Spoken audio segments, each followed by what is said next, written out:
Welcome back. I'm not sure what kind of video this is. I think this will just be part of the Cordoba weird and interesting or random and interesting organization stuff, but a lot of boxes came. Believe it or not, all those were on top of that when it was delivered. It was almost 10 feet tall, so I had to break it down enough to get it over here, and now we're gonna get it unloaded. But this is the interior for the 1955 Chevrolet. Well, as you can see, he's been working. Not sure what's all getting done here, but I definitely don't see hardly any rust anymore. So it looks like he's also cleaning up the paint. So hopefully he's not getting soft on this thing and we're not building it, but we'll find out. So, okay, we've got to deal with unloading this truck before we can get back on that, because whoa, that's a lot to unload. Okay, we've got them all out, and now we're going to open stuff and make sure everything is in good condition, because you don't want to wait too long for a claim. Okay, so in this big box we obviously have a rear center console piece, it looks like, our rear seat, upper and lower, and I don't know what this is. Looks like extra fabric for something. So yeah, so these look pretty freaking cool. And see, he did blue in the window behind the grommets and blue stitching with that carbon fiber kind of feel. So that looks pretty good. Let's open some more. So here's the front half of that console. And it even gets a little opener, armrest thing. This is the boot. We got to place that where we need it. So there's instructions on cutting that in. Get a little pocket here that looks suspiciously like a double din. So that would be kind of handy. You know, maybe that's where a screen can go at a later date. We'll find out. I think the cup holders probably pull out. So yeah, that looks pretty good. Okay. So we're going through our inspections, and overall things look pretty nice. I think he's pretty happy with the color scheme he chose. And here's of course what everybody's here waiting for. It's been sitting here and it's gonna have to relax a little bit, but that's the look. So he's got the dark blue inside. He did go with the brass grommets because he's an old man. It does say TMI, but at least it's really hard to see. And yeah, I think these will be, oh wow, there's even a map pocket in the back. So that's pretty cool, you know, for old guys that know about maps. Yeah, that's a nice looking seat. The driver's seat looks pretty good too. I'm sure you noticed these really fold down nice and flat. Holy moly. So yeah, that looks pretty good. So at this point we've kind of looked at everything. Everything looks good. Nothing got damaged in shipping. Okay, so now that all that excitement is done, back to this rusty old mess in here. So alright, let me get re-familiar with what we were up to. Okay, we got to pull that exhaust. We got to finish pulling this trans, which should just be those two bolts. And then we got to figure out what we need to do to get all that cross member and stuff out and get the tranny jack under it and get that transmission out of our way. Hopefully it's not that complicated. How bad can this be, really? So yeah, I think the exhaust is actually probably the thing that's going to be our pain in the butt. Yeah, I know everybody complains about modern cars where, why would they put that bolt behind that? Well, who did that? What is that? How do you... I understand that when it was new that this could be screwed in and out, but it is very old and it is not coming out. So that's an interesting thing that Chrysler did for us. Tried vice grips. They're on the floor somewhere. They didn't work, so he heated that. I drove a screwdriver in that has a thing, and look at that. We finally have it turning. Because apparently we're going to try to save this timing cover. So we didn't want to just cut that off. Water pump housing. Yeah. And now that bracket's out of the way. So the front of the motor is getting pretty empty. We still haven't picked it up to pull that exhaust yet. Not looking forward to that. Okay, so we're getting ready to pick her up, pull a little more off, see if we can get that transmission out of there. So guess we'll be finding out here momentarily. Okay. Sorry we haven't been keeping up. But we've got all this out finally, and we just played Sawzall games with the exhaust. Yeah, all this linkage is all out. Those aren't fun to get out when these little rubber things that you're supposed to pop the linkage through, well, they're as hard as stone now. So that was fun. But I can't stand up because it's too sharp. Yes, yes. And then, you know, that was fun to get out, but we got it. So yeah, that's the strangest setup I've ever seen for a Speedo. It's just a giant grommet. So, well, Chrysler, what do you do? We have all the bolts out. So this tranny technically is free, but it's not going to fall because the cross member's there. And we're trying to decide if we really actually do have to pull this torsion bar. It sure looks like we're going to almost have enough room, but I don't think we will. But we're almost going to have enough room if we decide to pull the member we got to pull, get this on the thing, pull it back, tilt it down, drop the torque converter on our foot, because that's how the world works. But you can see how tall that tranny is, and I think we're gonna almost get there, and then we're gonna be fighting that with the tranny in the air. So I think the smart thing to do is go ahead and get this cross member out, get this member out. We'll see. We'll play with it in a few minutes. Well, we're probably doing it wrong, but I got that back completely out. So in theory, this arm is as free as it's gonna get. And I think all I gotta do is pull this little clip out of here and then slide it back. We'll find out in just a minute. Hopefully it's not that hard.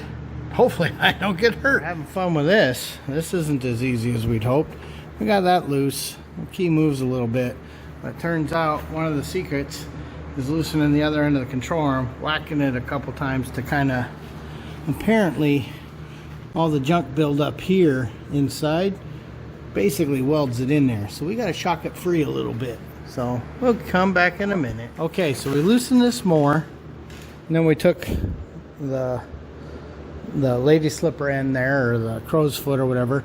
We wiggled this thing up and down a bunch. We loosened this so we could smack the control arm a little bit, and then we put that on there, and finally that came free.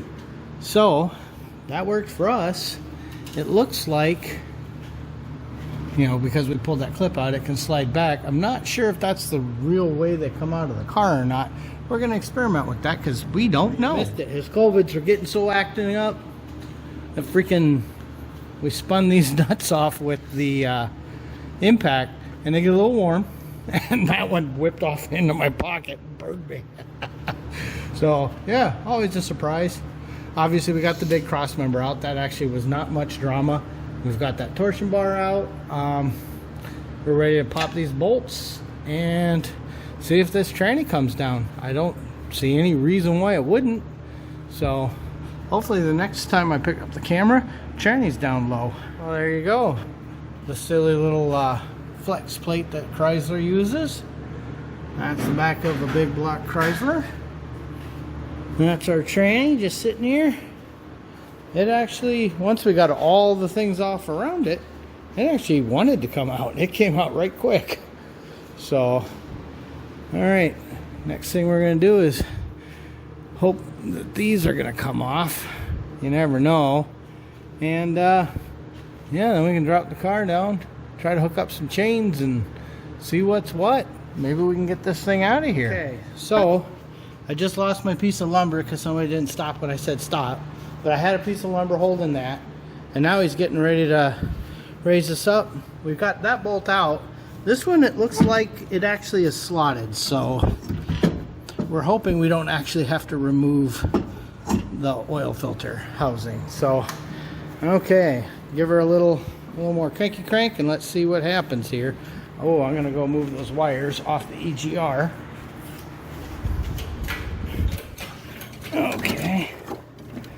Okay, it feels like something's happening. Oh, it definitely picked up. Let me move the power steering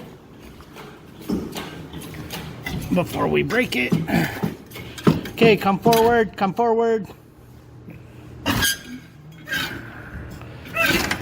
Okay, and up. All right, and get that off of the dipstick. So look at me being a cameraman and a guy watching for safety. Oh, let me go get those. Crap, I think we're gonna get this out with the hood on. We weren't sure. Okay. Okay, that was tied in there. Okay. There is a bracket catching a hose here. Okay, I gotta turn you guys off for a second. We were stuck on this spark plug bracket. All right, bring her up a little. Whoa, not too much more. You'll lose your condenser. And I know how much you care about the AC on this car. Okay, like I said, we may actually clear this. So, and you can see we didn't even monkey around with all that exhaust stuff. Let me see what I just heard over here. The cruise. The cruise. Yeah, gotta get the cruise. Might as well just poke her down now.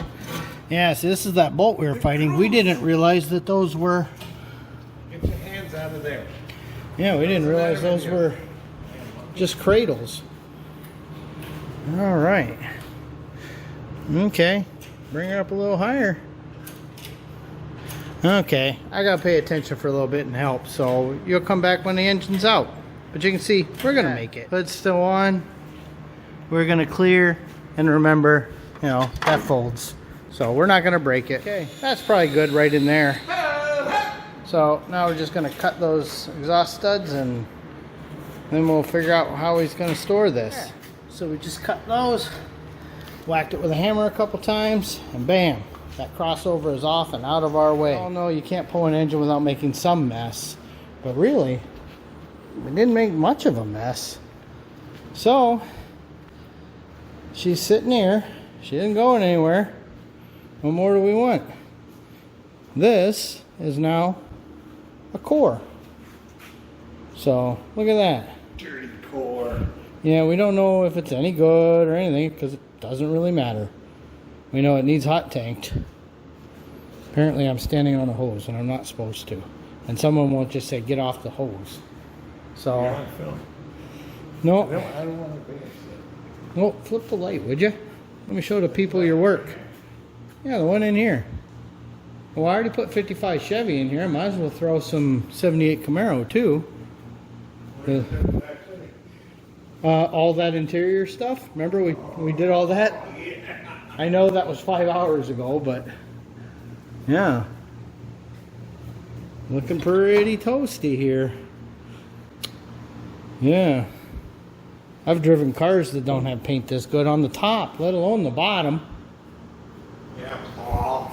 But yeah. No, that looks pretty good. God, you can't even tell.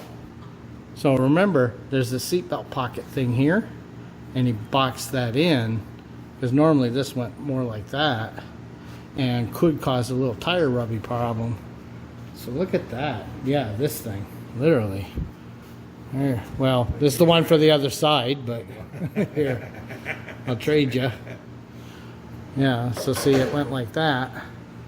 So we did that and made a patch, put in there, and we figured at worst, it means this one's not a retractor in the back and it's just a flat belt. At best, maybe we can still use that. I'm not too worried about that. Doubt anyone will ever be in the back seat of this car. So you can see, it's getting pretty shiny and everything's getting all together. Sure gonna make putting it together a lot nicer when everything's clean. So yeah, you can see what he does here because it's not as balanced as it could be. So you want to keep it from going anywhere. So yeah, looking pretty sharp. Right, I think we're going to close out now. We've got some blocks of lumber in since we have no torsion bars.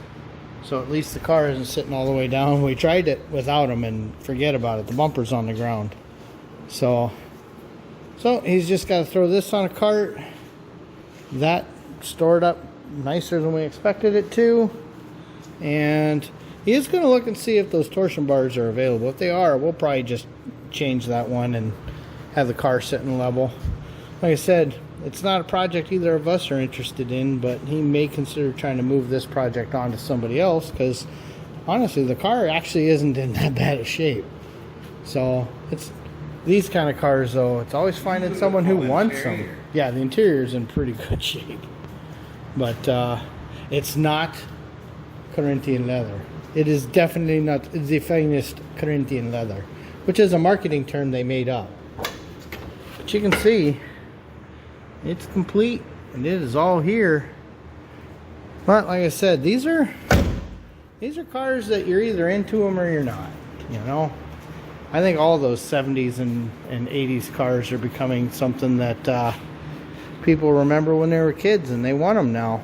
Yeah, I've seen on the auction some weird cars going for a lot of money. Blows my mind sometimes.